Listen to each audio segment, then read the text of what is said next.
I decided that you are there for me.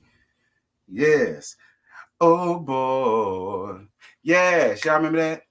I decided that you are the one for me, baby. Yes, ma'am. What happened to Solange? Shout out to Solange. That's I decided. That's off her second album, I believe it is. Um, y'all remember her first one? What song was on her first shit that I liked? SOLOSTAR. That's how I roll. That was my jam off of Solange's first album. Actually, I think that was the name of the album. Solo Star. I think that was the name of the album. Anyway, we ain't here to talk about Solange and her non-existent singing career. We here to talk about Belle Collective. This is season 1, episode 9. Belle beginnings and endings. Dear God Almighty. Oh.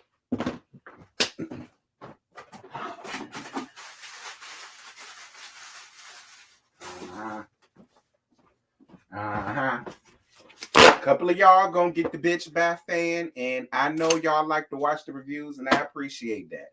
But a couple of y'all gonna get the bitch by fan doing this review, and it just is what it is. So the episode starts off where it left off at, and that was with Tambra running away from Tysha. Tambra, megaphone, first up with the bitch by fan. And the reason why I'm giving you this, Tambra, is because this goes back to what I said in the last review. If Damon is really your man like that, and y'all really got dreams and goals and aspirations of being a family and having a family, and you really feel like this man is going to marry you and this, that, and this, and you got this woman running around Jackson telling any and everybody that'll listen that she have an emotional connection that you ain't got with your damn man. And instead of you sitting in your damn seat and doing your damn job and telling this girl what it is that you got to say to Miss Dean, you want to get up and head for the border and hit the hills. And that's the shit that I don't like, Tambra. Megaphone, which is why you get the bitch by fan. Because it's no way in hell that me being me, and this is supposed to be my man, because you know this is the story that y'all up here with. Why would I just sit up here and run away from a bitch that's running around down here and spreading information that I think is true? That I personally think is true, no matter how I feel about hoe ass Tysha. No matter how I feel about her. This show ain't big enough for her to get up here and make herself out to be the biggest whore of Jackson for no damn Damon. All right? I'm just going to call it the way I see it. Damon, it's no shade, but nigga, you ain't shit, and I know you ain't shit. I see you from a mile away. I specialize in ain't shit fuck niggas, because that's what I had to deal with back in my earlier days as trying to come up in this gay ass lifestyle. Do you understand me? And you hold a lot of attributes that a lot of them fuck niggas that I used to talk to back in the day got. So I ain't saying he not a nice person. I ain't saying none of that. You can still be a nice person, but be a fuck nigga down to your damn core. And that's what this is when it comes to Demond. So Demond, you get the bitch by fan too. And while we at it, Tasha, you get the bitch by fan too. Because ain't no way in hell I'd have got up here and made myself out to be this bitch with this story behind that man. I just wouldn't have did it. The show ain't big enough, but whatever. The next one up to get the bitch by fan is Akeisha. And Akeisha, the only reason why I'm giving you this bitch by fan is because why are you running after behind megaphone? At the end of the day, I feel like she sacrificed your ass and left your ass out to dry with the shit that I totally believed you said. You understand? But she left you out to dry. Now you want to sit over here and want to take up for her in this. Girl, don't take up for her in this. This ain't got nothing to do with you. You got your hubby and your cheering.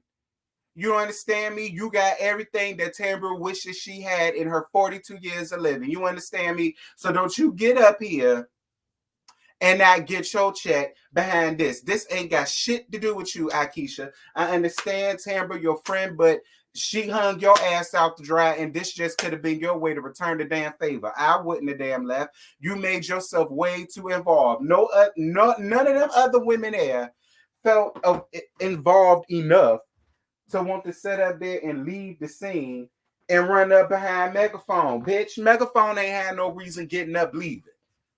I wish you would have stayed in your cute ass outfit because you was real cute in what you had on, Akeisha. Real cute. And I wish you just would have stayed and sat. All right? Like Latrice. See, when Latrice comes, Latrice sits. You understand? That's what you need to do. You need to just sit. You should have been sitting down, sitting. You understand me? Because you had the outfit on to do it. You should have just sat down, sitting. You know, like Melody, sitting. You understand? Like Latrice, sitting. You get it? Like So Gucci, sitting. You did? Anyway, so Tasha says at some point her and Megaphone was with Greedy at the same damn time, but at the same time Megaphone was engaged around that time. So you know, she was engaged to somebody else and blah blah blah blah blah. And then Letitia tried to act like she ain't know that. I mean, I'm just saying, y'all live in a small town and word travels fast. So you really expect me to believe ain't none of y'all know about this other engagement that Megaphone allegedly used to have? I mean, I'm just saying. Bitch, quiet as it's kept. I wouldn't be surprised if Scotty heard that shit. And he don't know none of y'all hoes other than the trees. I'm just saying. But then after that, Taisha, you leave. Again. Bitch back, because that was your whole purpose for even showing up. Marie, I hear what you're saying, but Marie, I refuse to believe that you absolutely had no inkling or no idea of the backstory between Tasha, Megaphone, and Greedy. I just don't believe you had no idea about that. And this happened down to your damn event. Much like Mr. Essie said, this is another event that your ass done ruined. So, Marie, for shits and giggles, you get the bitch back fan too. Because you don't pull it, Marie. You understand? Don't pull it. Sitting up here trying to act like you ain't know. Yes, you did. Yes, you did. Yes, you did. Letitia, yes, you did. You knew. I don't want to hear. You knew. But you wasn't expecting for Megaphone to pull up stakes and leave the way she did. But you knew, trying to act like you ain't know. You knew. Anyway, I thought something was on my shoulder, bitch. I forgot it was this. The hell is that crawling over me? I know I'm lying. Girl, y'all was about to see me run the hell on out of here. I don't play with bugs. Anywho, so we find out that Latrice, yay, Tracy, go Tracy, it's your birthday. We gonna party like it's your birthday, not have a baby like it's your birthday. I hope that you don't lose your husband behind your birthday. Anywho, that's so messy. Anywho, so Latrice been staying at her brother's house for a couple of days after the talk with Daddy and the baby situation. Latrice, Tracy, go Tracy. It's your birthday, Tracy. Babe, I got a seat that I need you to cop a squat in. I got a seat with your name on it. All right, shout out to Norma Hutchins. Sit down, daughter, and talk to me. Because here's my thing, Latrice. Look, Latrice, you can't have it both ways. You can't want to get to lay down with an old coot. Shout out to Alexander Rogers, by that way. I hope y'all around there watching his reviews too. Latrice, Letitia, Akeisha, Yolanda, Bernice. You know, how you like it, Daddy? Freakily. Y'all remember that? Anyway, why am I so silly? Bitch, bye to me. It's too early in the morning for me to be that silly. Anywho, Latrice, listen, you can't have it both ways. You can't sit up and want to be treated one way, and you're putting him on this type of pedestal in one way, but then you want to sit and complain about how he treats you. Like, you can't get with an old coot, and you already know he's an older man who's of a certain years, who's stuck in his age, who thinks a certain way, acts a certain way, talks a certain way, walks a certain way, and you think because you so pretty and you so young, and he was just gonna change, or you was gonna change him to be what it is that you want him to be. And I'm sorry, Latrice, and I love you. You are my most favorite. But bitch, bye. All right, you got what you was looking for, a daddy. So don't complain about him treating you like a child. See, I've been saying this shit since last season, Latrice, and I love you, bitch. I love you, and I see it for daddy. I like Cliff. I think Cliff is funny. You know what I'm saying? Cliff reminds me a lot of my older uncles that I got in my family. I like Cliff a lot. I would sit and cackle at Cliff all day. I like Cliff. You get my drift? And everybody wants to be mad with Cliff, but everybody needs to remember, Cliff is a man of a certain age, a certain year, and he's already stuck in his ways. And Latrice knew that before she got with this man. You understand? See, you was looking for a daddy when you should have been looking for a husband, Latrice. No shade. You got a daddy husband when all you need is a husband. But see, the only thing that you can, I'm going to tell you what's going to help you get out of that. You're going to have to stop living in the past of what you went through with your daddy, Latrice. And I'm about to be real honest with you. You are going to have to find a way to finally get over this hump that you have with your father. Because that's obviously a huge crutch. Everything that daddy tries to tell to you and you explain yourself, you revert it back to your daddy. He's not your daddy, he's your man. And I think it's time you understand. So just make each other happy if you can. Oh, she's not your daughter, she's your girl. And she is the lady in your world. You understand? And loving each other is how y'all work. You get my drift. Kelly Price said it best. Kelly Price and Sturkey. And it's Sturkey, and how you say his name from Make Edition, I think it is. But y'all get my drift. You got to figure out what it is that you want, Latrice. Do you want a husband or do you want a daddy? If you want a husband, you're going to have to go and talk to somebody about the issues that you went through in your past with your father. Because Cliff should not remind you of your father. Everything he says and does, it reminds you of your father. You're going to have to work that out on your own, Latrice. It's not for Cliff to help you out with that. I think that's what it is. And I like you, sis. I hope I'm making sense. And I'm not running down on you because, again, Latrice is my most favorite on the cast by far. And I like Cliff a lot. I like Cliff a lot. You know what I'm saying? So I'm not saying this because I don't like them. I'm saying this because I genuinely want some resolve for the both of them. Because neither one of y'all should be going through this shit. Like, y'all living amazing. Y'all living a really nice life right now. And y'all miserable. How does that work? How, Sway? How? Anyway, that's all I got for you, Latrice. Let me take back your seat with your name on it. I'm going to take it right on back, girl, because that's all I got for you. Because I live for Latrice. Go, Tracy. It's your birthday. So Akeisha is hosting an event with some top women in Jackson for her ideas about Fair Street. And I'm going to let you have it, Akeisha, because unlike Letitia, this was an actual luncheon where we saw other folk there and not just the people of the cast. So I totally appreciate Akeisha for being the first one this season to host an event that shows actual other people there and not just the cast. So shout out to you, Akeisha. So Letitia comes, because I thought she wasn't invited, but she was. And she feels like Akeisha is trying to copy her brunches. Hi, bitch. How? Again, her brunches actually have folks there other than the cast. Her brunching actually has servers there. Her brunch actually had a caterer there, and now you cooking everything and burning up the bacon and the waffles. Having them hard ass eggs with the edges hard as a stiff dick.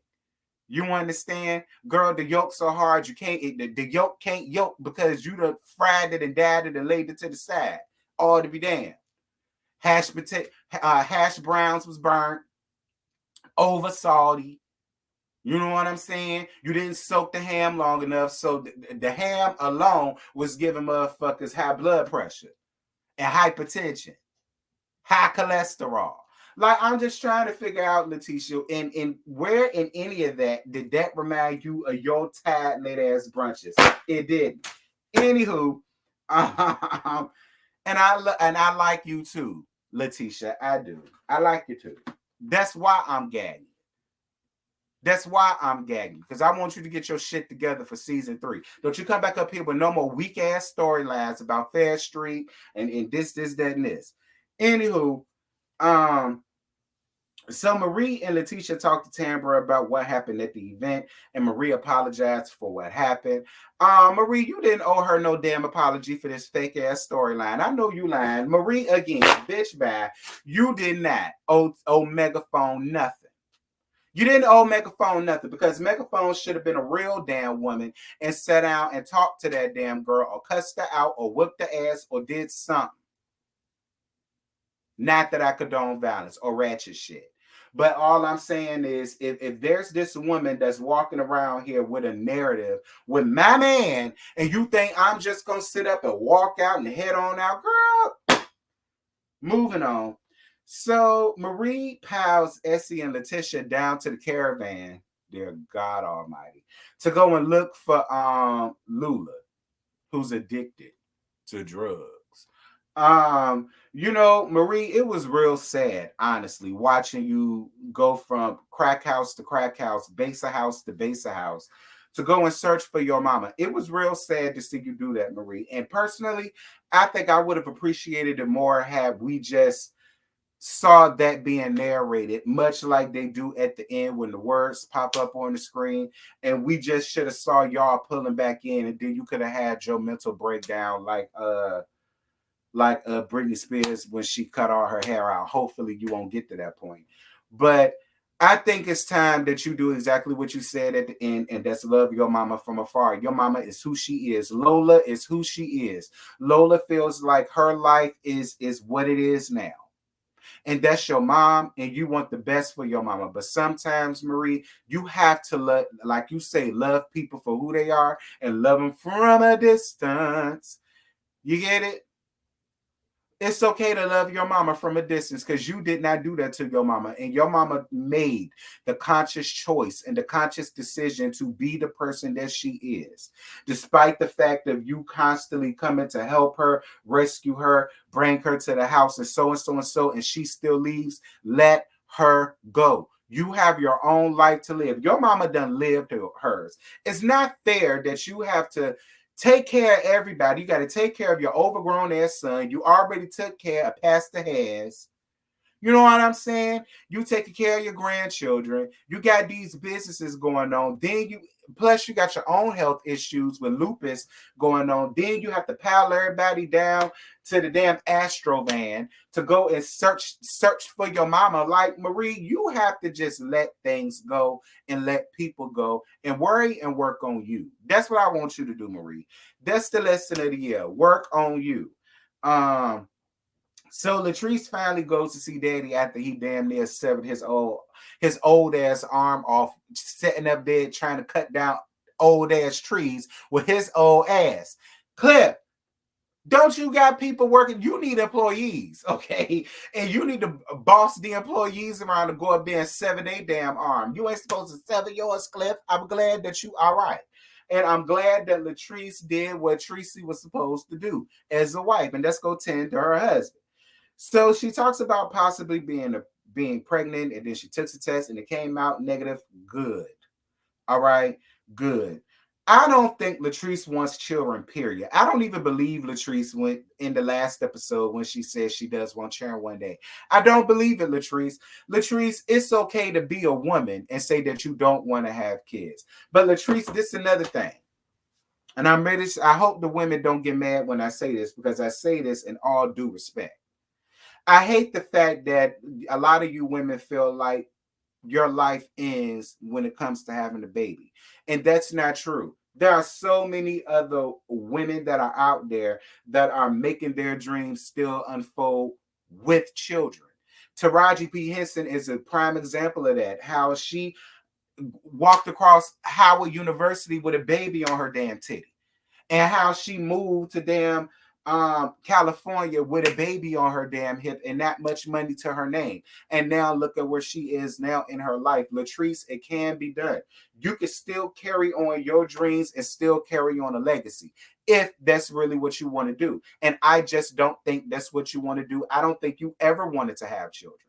And I think you kind of sold Cliff a pipe dream earlier on, and now he's looking at you to cash in. And now you're sitting here like, well, nigga, fuck you. That ain't what I want to do. I mean, and I'm just being real with you, Latrice. I do feel like y'all had a conversation about this before. The way that he's so gung-ho about it now, even in that moment, he was saying that, you know, by next year, you gonna have a baby. You gonna be pregnant. I'm gonna let y'all argue about that amongst yourselves. I'm not gonna say too much. You know what I'm saying? Because I don't want women getting upset, feeling like I'm taking up for the man. It's not taking up for the man when they're both married. It's not taking up for the man.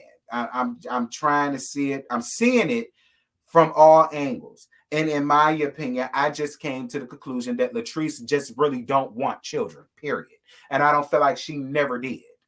And I wish she would have been honest with Cliff about that beforehand. And maybe we wouldn't have this. But we're gonna move on because won't none of us there. So we're gonna move on.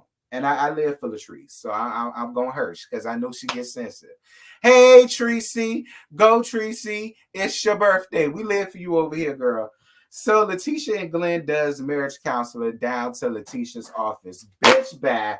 Listen, them cameras, whole ass Tasha and this marriage counselor plus Glenn is the most bodies that Letitia's office has ever seen. Like, I'm still trying to figure out what is she an enterprise of. I still don't know what it is that her business does, but fine, I get it. It got to make sense why you got an office, so why not do this down to the office? I guess. So Letitia admits that she does, out of all of that, Letitia does admit that she does love Glenn, but she also admits that she doesn't think she's in love with him no more. But then out of all of that, you decided to give him another chance. But then come to find out after you moved back in with him, you found him still talking to other women.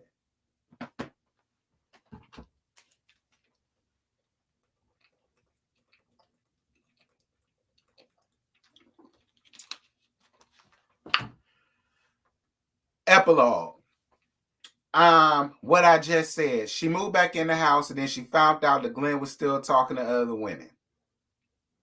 Tamber's still holding on to this pipe dream that she's getting married and is gonna have a baby by Greedy, who has an emotional connection with her ass Tasha. Latrice found the new building. So Gucci's business is picking up with real estate, and her exercise tapes. D, Star Sky and Sun Jay is in a much better space, which I'm glad to hear about. And all that good stuff, all that good stuff. Did I miss anybody? Maria's working on her, which is good. She need to leave Lola alone. She where she wants to be. Mr. Essie is still eating her cooch. We know that. I love Essie. Let me say this. I love Essie. I love Essie down. I live for her a lot. So don't y'all take none of that stuff seriously. I live for Miss Essie. I just like to gag her, and she know that. She was under the comments before. She know I just like to gag her, but I live for Essie. Akeisha finally broke some ground on Fair Street, which is way more than what we could say that Letitia did. So shout out to you, Akeisha and Big Willie style. And yeah, I think that's it for the epilogue. The reunion is next week. I might make that a live.